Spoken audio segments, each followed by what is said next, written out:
Okay, Bill, welcome to Aruba. Nice to meet you again. Tell us a little bit more of your Jet Smart car and what's going to happen this weekend. Yeah. No, hey Aruba, what an amazing island you all have here. It is just a actual piece of paradise. I'm excited to be here. It's nothing like back home in Denver, Colorado. So what an honor it is to be here with you all here in Aruba. So what I brought the world's fastest Jet Smart car. I call it the not so smart car. What it is it's a 3-cylinder Mercedes Smart 4.2 smart car with the bone stock engine in it, but make it go fast. It has the best speed accessory that's ever been put on anything. It has a turbojet with afterburner that'll push that thing to 220 miles per hour. So 2,060 horsepower smart car or not so smart car. Okay, Bill, how was the idea that you pick up that car to put a jet in it, jet engine in, and why? Yeah, so why not? It's always the quick answer. You know, us Americans have a little bit of reputation, so go big, go home, and it's kind of how it started. You know, I build motorcycles and wanted to get the land speed for motorcycles. So to do that, you really have to do a rocket or a jet, and that's going to get you that 300-400 miles per hour you need to hit some of those records.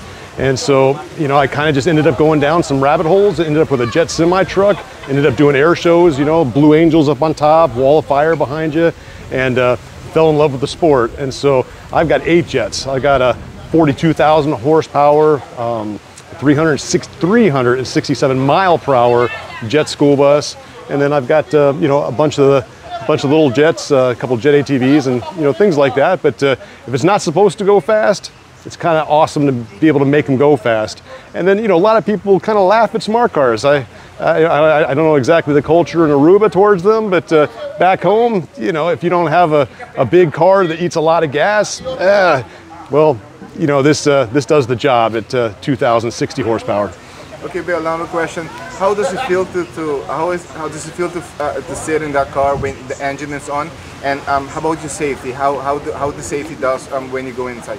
Yeah, no, it's a great question. So you can almost equate it to like the space shuttle. So it builds slowly. So the first 300 feet, it doesn't have the torque to the rear tires that some of the gas or piston engines have. However, once it gets going, it just keeps building speed, G-forces, and before you know it, you're at 3 Gs. In fact, the space shuttle exiting. We're not at the shuttle anymore. I mean, Elon Musk has his Dragons now, but anyway, the space shuttle was 3.5 Gs, and this will do 3 Gs on a mile track.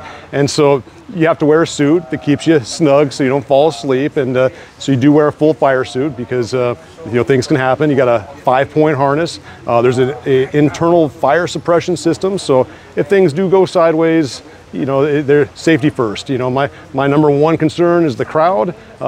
And then I've got a family myself that I want to go home to. So, number 2 concerns myself, and we take that serious. As you mentioned today, you're kind of crazy guy. It's like, what's gonna happen? Tell us a little bit about the show that you're gonna be giving this Saturday for the crowd. Yeah, so Destroyer Racing, Jason G. This guy is a guy of my own heart. He's known in the States on 2 wheels, so he's a heck of a motorcycle drag guy. And we're gonna put on a show that that's gonna earn his respect, let alone everybody in Aruba. Yeah, it's gonna be something else. Okay, for the last question, I would like to give you the opportunity to invite the people of Aruba to be there on Saturday for the event. Yeah, no, absolutely. So I forgot to mention, and so when you cut it and then splice it. So what we're gonna do is we're gonna do a thrill show like Aruba's never seen. So a lot of jet dragsters, they have limits and they only carry a certain amount of fuel and they have no other way to drive them. So on the line, they're gonna do a few burner pops, make a little smoke, and then they're gonna run a 1/4 mile. They're gonna do it faster than me, but I can do it really fast. But what I am able to do, because I have a larger tank, I'm able to drive it myself, I can do a full air show or thrill show routine. What's special about that is there's not a bad seat in the house. So when you get there, just get there. There's not a bad seat in the place. If you're in the front, if you're in the back, because I'm going to go ahead and do a show for the entire line, and that's something that's never been done before. Also, first time as far as making history, we're going to do some stuff with some drift cars, and so only in Aruba, you know, we're going to get crazy, and so that's the kind of stuff I was talking about with Jason G, and you know, me getting together with them. The track's amazing. I was there all day today doing some test runs. Yeah, they put a whole new track down, new lighting, so you got to come out and check that out. So hey, Bill here, Rockabilly Racing. I invite you, I beg you, please come out and see me at the Real Deal in Aruba, sponsored by Destroyer Racing. I'll be riding the Jet Smart car. Thanks.